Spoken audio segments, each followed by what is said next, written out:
Ayan, JP and Blue. Congratulations sa nice performance ninyo. Of course, sa Secret Girl na nagbigay ng regalo kay JP. I'm sure alam ni JP kung sino yan dahil sa ano yan sa pag nagkakasalubong sila, sa mata nakikita. Wala ka ganun segue, ha? Mga kabrigada, pag-uusapan naman natin ngayon ang mga common na mga sakit ngayong summer, lalo na yung tinatawag nating sore eyes. Usong-uso yan ngayon mga kabrigada. Pero bago ko introduce ang ating guest mga kabrigada, 1997, pumanaw po si George Wald mga kabrigada, Nobel Prize winner siya mga kabrigada. Siya ang nakadiskubre ng vitamin A sa mata mga kabrigada. Ha? George Wald pumanaw 1997 sa edad na 90. With us mga kabrigada, si Dr. Tina Ramizo, magbibigay ng advice naman sa atin, mga tips kung paano ba may iwasan itong sore eyes. Doc, welcome sa Morning Hataw. Good morning June, good morning Laila, good morning po sa ating mga kabrigada. Ayan, siyempre pinaka-obvious na tanong, bakit ba pag summer, pag mainit ang panahon, usong-uso ang sore eyes, Doc? Oo. Yes, usong-uso ang sore eyes kapag mainit ng panahon kasi po nade-dehydrate yung ating mata sa sobrang init ng panahon, no? And kapag summer, walang pasok yung mga bata. So, ang mga tao nasa mga public places at marami ang nagbabakasyon, napupunta sa mga swimming pool. Pwede po kasi natin makuha yung sore eyes dito. Yan. Ano ba mga sintomas ng sore eyes? Ibang pamumula lang o minsan nangangati lang irritation na lang mata, matawag na bang sore eyes yun? Marami kasing uri ng sore eyes, no? Pwedeng allergy, pwedeng virus, pwedeng bacteria. Kapag ito ay ordinary allergy lang, mamumula, mangangati, magluluha, pero sandali lang mawawala din kaagad. Pero pag ito is virus or bacteria, usually 1 to 2 weeks ito, no? Nagkakaroon ng pamamaga ng mata, nagmumuta, masakit, at pag lumala na parang nasisilaw na tayo sa araw or sa liwanag. Pag may sore eyes ba, pwede bang palatandaan niya na merong deficiency sa, say for example, vitamin A sa tao? Hindi naman, kasi yung sore eyes, makukuha to kung kahit may vitamin A deficiency ka o wala. Pero kapag ikaw ay may vitamin A deficiency, hindi ka masyadong mahilig kumain ng gulay at mga prutas, mas madali kang magkaka-sore eyes. Alright, so eto Doc, you were saying there are like around parang basically 2 categories. Isa yung sa allergy na sore eyes, tapos yung isa naman by virus or the bacteria. Ano naman po ang gamutan na mangyayari para dito, Doc? Kapag ito is allergy, syempre anti-allergy yung ating iinumin at ipapatak sa ating mata. Kapag ito naman ay bacteria, antibiotic naman ang ipapatak sa ating mata. Pero ito pong mga antibiotic para sa mga mata, kailangan po natin ng doctor's advice dito. Kasi po may mga pinapatak sa mata na steroids, hindi po natin basta-bastang ilalagay sa mata. Kasi kung halimbawa ang sakit mo sa mata is fungus or herpes, instead na gumaling ka, instead na 1 to 2 weeks, abutin ka ng 1 buwan. At kung malala pa, baka ito pang sanhin na yung ikabubulag. Nice. So magandang magpakonsulta sa doktor. Aba, nakakatakot po yun na baka pwedeng maging sanhin ng pagkabulag, lalo pa at virus or bacteria or something, herpes talaga na cause. Doc, when would a person go to a doctor? For example, pag 3 days na medyo nangangati or kailan? Siyempre, yung mata is mahalaga, no? Kasi kailangan natin ng mata sa lahat ng ating trabaho. Mahirap humanap ng trabaho kapag ikaw ay bulag, no? So, itong mata, kahit ikaw ay labandera, ikaw ay driver, kailangan mo ng paningin, no? So, ideally, mas maganda magpa-check up agad sa doktor kapag may nararamdaman ka sa mga mata at wag kung ano-anong pinapatak mo sa mata mo. Dahil maraming iba dyan na kung bumibili lang sa over-the-counter o yung mga naglalako, hindi po maganda yung ganon. Pero kung halimbawa yung masakit na yung mata mo, grabe na yung pamamaga, matagal na, lumalala, yung muta mo grabe na, masakit nang buksan yung mata mo, nasisilaw ka na, panahon na siguro para pumunta ka sa doktor. Nabanggit mo yan, Doc, kasi nitong mga nakarang araw, yung feeling sa mata ko lang, parang mayroong buhangin palagi, every morning. Kaya sabi ko, bumili nga ako ng over-the-counter ng mga drops. Pero in-advisean ako nung taga-pharmacy na mas mabuti, ikonsulta muna kaysa bumili ng mga over-the-counter ng mga drops. Oo. Siguro, ang isang reason yan, kunwari, para feeling mo parang may buhangin yung Ayan. mata mo. Eh, kung halimbawa na ano ka sa usok or sa pollution, sa alikabok, no? And kung halimbawa parati kang puyat or pagod, isa sa mga dahilan yan pag parati kang pagod or puyat, yun ang magiging sanhi na mas madali kang kapitan ng sore eyes. So, Ayun. kayong po mga mahilig mag-computer dyan, Yan. mag-Facebook, hindi na tumitigil, isa po yan sa cause kung halimbawa hindi ka nagpapahinga, no? Pag inabuso mo yung mata. Kasi ideally, kapag ikaw ay nagko-computer, every 20 minutes, magpapahinga ka. Tingin ka sa malayo, mga 20 feet for mga 20 seconds. At parating mong ikukurap yung mata mo para ma-hydrate yung mata mo. Kasi pag hindi, magdadry yung ating mga mata. Eh, yung mga anak ko, nagpapahinga lang ata pag low-bat yung tablet nila eh. Nagkakalaro ng Huwag Minecraft. bigyan ng charger. Pero, totoo yun, Doc, nakakakos ng sore eyes, yung dehydrated or dry na eyes. So, dapat iwasan natin, yung sabi mo, yung nakaka-dry ng eyes sa mga activities kagaya ng pagko-computer at yung pagpupuyat na yon. Opo. Pero kung, kunwari, hindi maiwasan, kagaya ako, hindi ko maiwasan na puyat, kulang na tulog, dahil hindi rin naman nakakatulog, tapos gising ang maaga, ano bang pwedeng, parang mitigating na measure? Or, hindi ko maiwasan eh. I can't afford to sleep for like 8 hours. Ganito, no? Wala pong gamot na maaaring ibigay ko sa'yo para yun ang kapalit ng pagtulog mo. Yung magkurap-kurap na ako Kailangan mo talaga matutulog ka. Pero kung pwede, you take power naps in between. No? So, during the day, you take power naps. At saka kung halimbawa hindi ka makatulog, iwasan mo na yung pag-inom ng kape. Para kasi pag uminom ka ng kape, definitely hindi ka makakatulog, no? And yung mga soft drinks na katulad ng mga Coke, ganyan. Kasi hindi ka makakatulog pag ganun. And then, in between, kunwari nagtatrabaho ka, ikukurap-kurap mo yung mata mo para i-blink every now and then para hindi ma-dehydrate ang iyong mata. Opo. Itong pag-uusapan natin ng sore eyes, kasi may mga parents tayo nakikinig. Minsan kasi nung mga lumang panahon, kapag namumula yung mata, pinapatakan ng breast milk, ng ihi, kung ano-ano pa mga pinapatak sa mata ng pasyente. Ito ba may medical study pa ganitong solusyon, Doc? Kasi yung breast milk, sterile yan at saka puno ng antibacterial properties yung breast milk. So, napakaganda po ng breast milk. Pero ideally, iniinom po yun.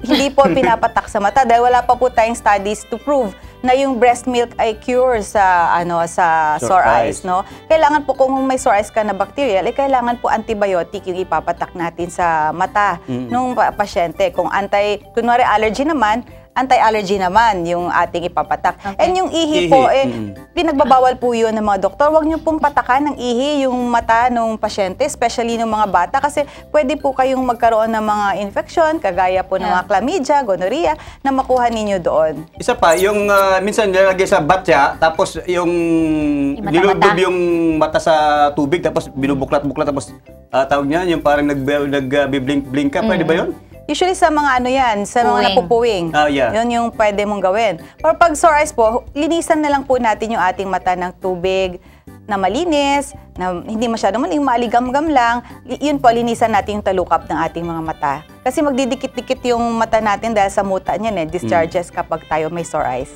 Okay. Ano po yung mga common na pwedeng pag-occur, anong tawag na to?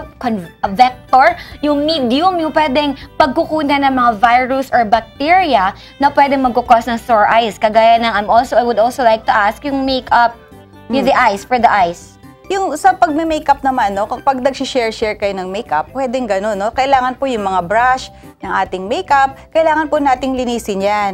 Kasi yung po mga foam natin, yung mga sponges natin, pwede po yung maging cause ng ng sore eyes. Pero number 1 po nito, yung sa kamay, kasi po yung iba sasabihin nila, kapag tumititig ka sa isang tao na may sore eyes, ikaw naman yung magkaka-sore eyes. Mali po ito. Ang muta po ng taong may sore eyes, pag napunta sa iyong mata, ikaw naman yung magkaka-sore eyes. So, halimbawa, ako may sore eyes, kinamot ko yung mata ko, and then nakipag-shake hands ako sa'yo, and then, or mawak ng doorknob or computer, and then kinamot mo na yung mata mo, pagkatapos mong hawakan yung computer or nag-handshake tayo, ikaw naman yung magkakaroon ng sore eyes. Pero kapag may taong may sore eyes, iwasan nyo na yun. Lumayo po kayo sa taong may sore eyes, kung pwede. At saka always wash the hands. Yan. So, Doc Tina, sa mga kabrigada natin ngayon, yung mga healthy tips kung paano magkaroon ng healthy eye. Yan. With sa'yo, Doc. Para maging healthy po ang ating eyes, kailangan syempre number 1, huwag nating kakamutin yung ating mata.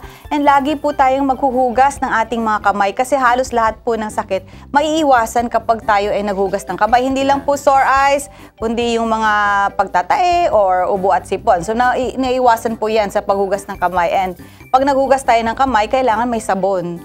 At saka kung pwede, kumakanta ka ng mga 2 happy birthday.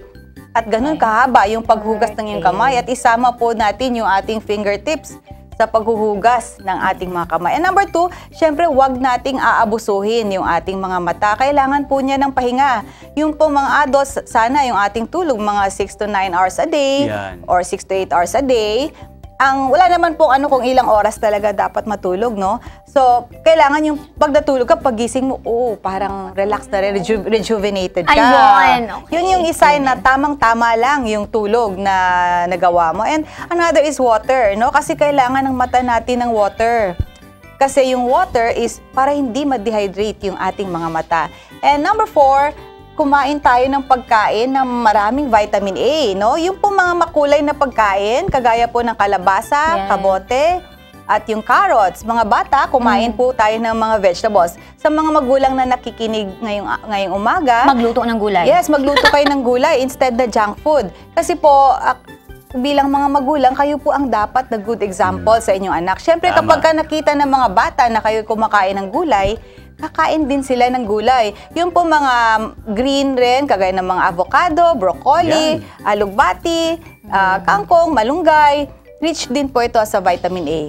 Ayan, well said mga kabrigada. Dr. Tina Ramizo, mga kabrigada, ang tips para sa mga nanay at mga tatay at mga households natin na gulay at syempre healthy lifestyle para sa ating mga anak, i-maintain natin para naman mapangalagaan ang kanilang kalusugan. Ito naman mga kabrigada, pag-uusapan natin ang usapin naman ng pag-ibig. Dahil ito makakasama natin ngayon, sniper ito, lalo na sa pag-ibig. Ayun, no? Hugot King, mga kabrigada, Atty. Can Balik. Atty. Can, good morning! Amo gani, mga kabrigada, hugot segment na. Narito na ang katanungan mula sa ating isang kabrigada. Alright? Saan na ang tanong? Ipasok mo na. Iyan. Matagal na ipasok. Ayan. Baka makabigay kayo ng konting advice. Yung asawa ko dumating 1 month ago galing abroad. Meron na kaming isang anak. 2 years siya sa Saudi. Napansin ko kasi na tuwing nag-iinuman sila, nagiging touchy siya sa kanyang mga kumpare. At nung isang gabi, kinalabit ko siya at sabi niya pagod raw siya. Wala naman siyang masyadong ginawa nung araw na yon. From Emily ng Kalumpang. Alright? Ito ang advice ko sa Emily. Okay. Touchy. Ibig sabihin, malikot ang kamay. Hawak ng hawak sa kanyang mga kumpare. Minsan ka lang niyang hindi napagbigyan. Anong kinalabit mo siya? Yun lang ang na-mention mo Kung hindi man siya pagod, most likely wala siya sa mood. Wala siya sa kondisyon during the time nung kinalabit mo siya. Ito ang pwedeng ma-advise ko sa'yo. Sabihan mo siya, i-drive max mo na yan, gang, para kagod pa more. And then, Emily, huwag mo masyadong pagalawin ang imahinasyon mo. Huwag masyadong malikot ang iyong pag-iisip. Give him the benefit of the doubt. Minsan may mga lalaking ganun medyo mahilig humawak. Pero ang hinawak ka lalaki take note, lalaki din. Pero sige lang, mag-usap kayo ng masinsinan. Alamin mo, baka mayroong bumabagabag sa kanya. Baka may problema siyang dinadala ngayon. Di ba? Pagkatapos, kapag nalaman mo kung may problema nga, di solusyonan nyo.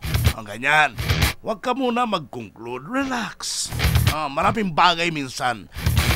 Na dahilan kung bakit walang gana, halimbawa sa kama, ang mga mister. Relax. Alright? Emily, Yun na ang masasabi ko. Brigada Jun, Brigada Leila, inyo na. Yan, thank you very much, Brigada Atty. Can, Brigada ng 89.5, Brigada News FM, sa programa ni Atty. Can, Banat Brigada Balita, at of course, Tira Brigada. Sa mga magagandang balita, impormasyon, music, mga kabrigada, 89.5, Brigada News FM. Yan, the #1 News FM station in Socsargen. Ito naman masabi ko, Brigada Leila, masyado pang maaga para husgahan ni Emily ang kanyang partner dahil lamang dun sa pinakitang nagiging touchy ni Mr. after ng ilang taon siyang namalagi sa Saudi.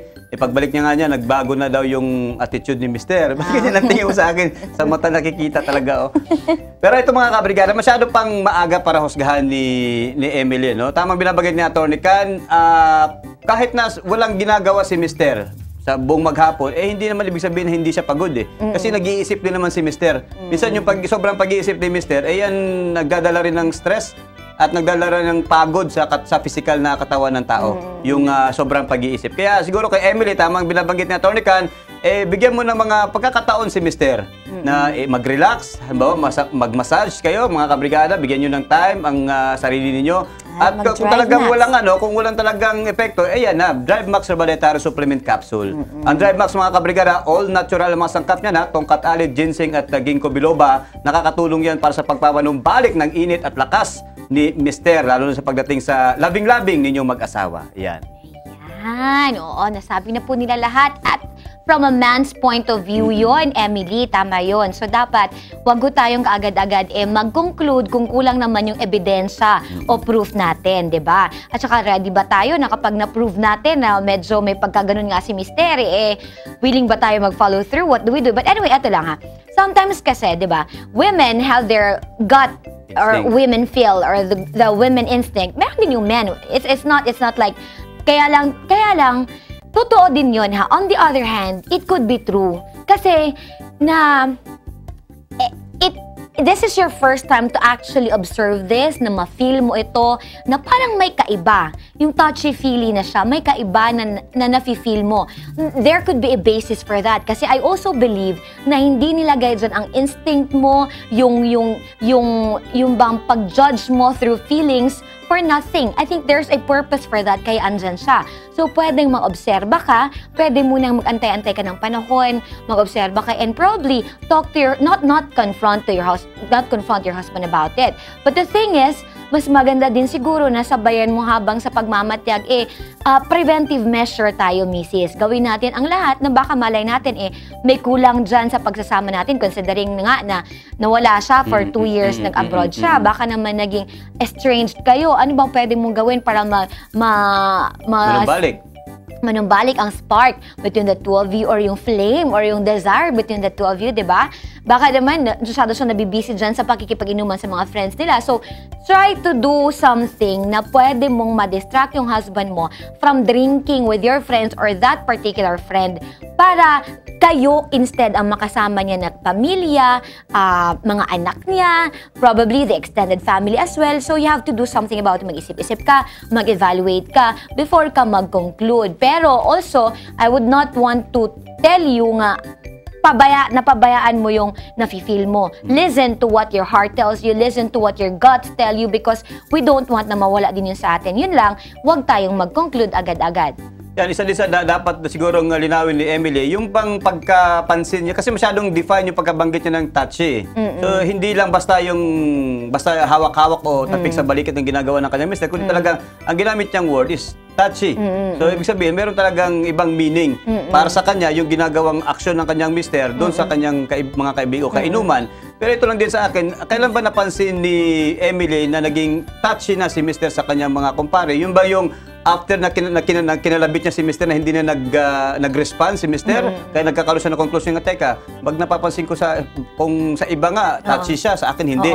Or, doon napansin niya muna na touchy si mister, tsaka nung kinalabit niya, nagkaroon din ng conclusion siya na, teka, parang bakit, di ba? Baka parang consistent na din ito, Brigada June, kasi pag uwi niya, iba na siya. Walang gana sa kama at touchy na siya sa kanyang mga kumpare. Pero ito lang din naman, binabanggit na naman niya, parang sabi nga ni Atty. Can, observation, once lang din naman niya nagkaroon ng attempt si Emily na to make love sa kanyang husband, kaya lang walang response sa kanyang husband, kaya nagkaroon kagad siya ng conclusion, o hindi man conclusion, but parang premise na, ate, bakit sa mga kumpare niya, touchy na siya. Ayan. Oh, sige, edi try mo muna, misis, na mag-lingerie, mag-night tease, whatever. Magpaganda, tapos try to lure your husband into the bed, do something nice, do something different. Kapag consistent po siya, na inaayawan ka, tapos consistent din po na touchy or ano siya doon, kapag nalalasing doon sa kaibigan niya, edi mag-isip-isip ka na. Pero first and foremost, handa ka ba na ang consequence ito maghiwalay kayo? Yung mga bata, kasi meron namang iba na nag-work pa rin. I don't know, that's another story. Nag-work pa rin na kahit yung husband merong ganitong inclination sa same sex, probably sobrang over-friendly lang, pero meron din kasi yung punto mo kanina, Brigada June, baka is already existing before. Meron na siyang parang like doon sa same sex may niya. tendency na. May tendency na more than like or like so much, pero pinipigil niya at pinakasalan ka niya. Kaya tulungan na mister mo ngayon na wag siyang madiretso doon sa bagay na yun kung ayaw mo yung pwedeng consequence na mangyari. Kapag ma-prove mo, meron na siyang ginagawa na sobra, maghiwalay talaga kayo. Gusto mo ba yun? So try to prevent that from happening. Yan, well said mga kabrigada. Kung meron ba kayong mga hugot lines pa o mga tanong hinggil sa usapin ng inyong pag-ibig, pwede kayong makipag-ugnayan sa amin sa Brigada News TV o kaya i-text ang inyong mga hugot questions mga kabrigada. 0919-355-3544 o kaya i-post ang mga hugot lines sa Facebook fanpage ng Morning Hataw. Huwag din kalimutan i-like ang aming fanpage. And of course mga kabrigada, para sa mas hugot na payo ng pag-ibig, 89.5 Brigada News FM sa programang Love Lines ni Hot Jersey, 1 p.m. hanggang 3 p.m. ng hapon, of course. Monday to Saturday yan mga kabrigada, para sa mas hugot na mga usapin sa pag-ibig. Sa pagbabalik ng Morning Hataw, more news, stories at chikahan dito lamang sa Morning Hataw.